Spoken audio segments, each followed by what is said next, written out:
The scene out the passenger side window was like something off a New England postcard. Trees rolling away in every direction, a patchwork quilt picked out in a cornucopia of fall shades, drawn up around the necks of the distant hillsides against the chill in the air. I cracked the window slightly, hoping for a hint of that fall scent, part wood smoke and part decay, which makes it sound morbid and terrible, but I'd wear it as perfume if someone could figure out how to bottle it.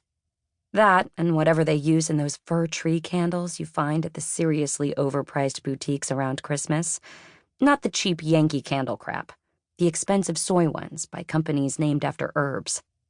I want to live inside those candles. Remember the time we went camping around here? I glanced across the console at Blake. He pulled his eyes away from the road just long enough to flash his wry half-smile at me, the one that brought out the dimple in his left cheek.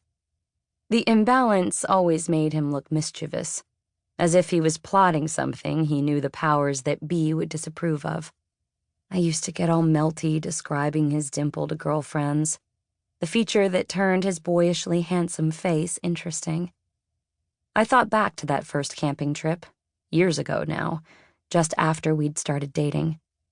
Blake had just started at Playpen, and the entire staff was on ramen subsistence wages, one step below ramen profitable, according to Blake.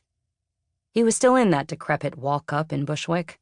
We both still had roommates, and the need to fuck each other's brains out was still at that semi-feral level that only lasts a few months, maybe a year if you're lucky. It had seemed like such a good idea.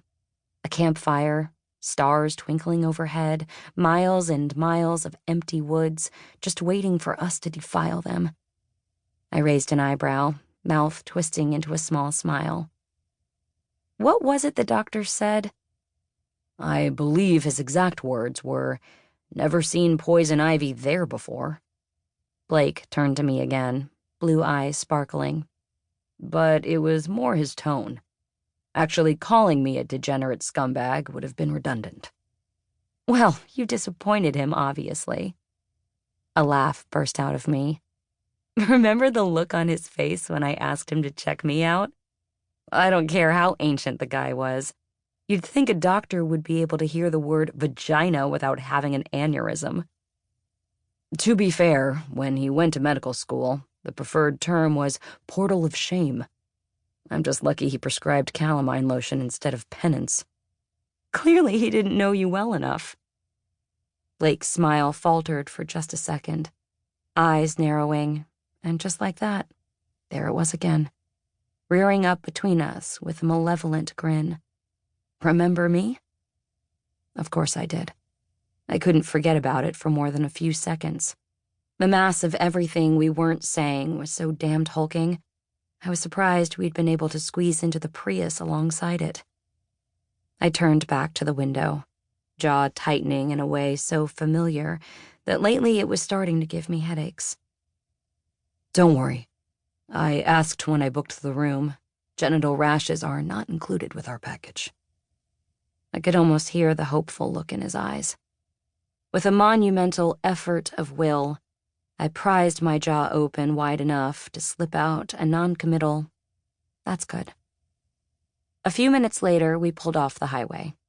A McDonald's and a smattering of gas stations had sprouted around the exit ramp, but within a few blocks they gave way to folksy-looking shops with hand-painted signs advertising car repair prowess, hot coffee, or in one case, antiques and live bait.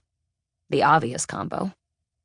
I bet their milkshakes are good, I said, pointing across the intersection. Towns like this always have the best ice cream.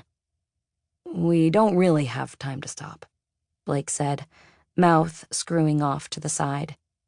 We're running late. Fury shot through me like a flame. Fine, I huffed out a breath through my nose. I mean, if you really want one. Did I say I wanted one?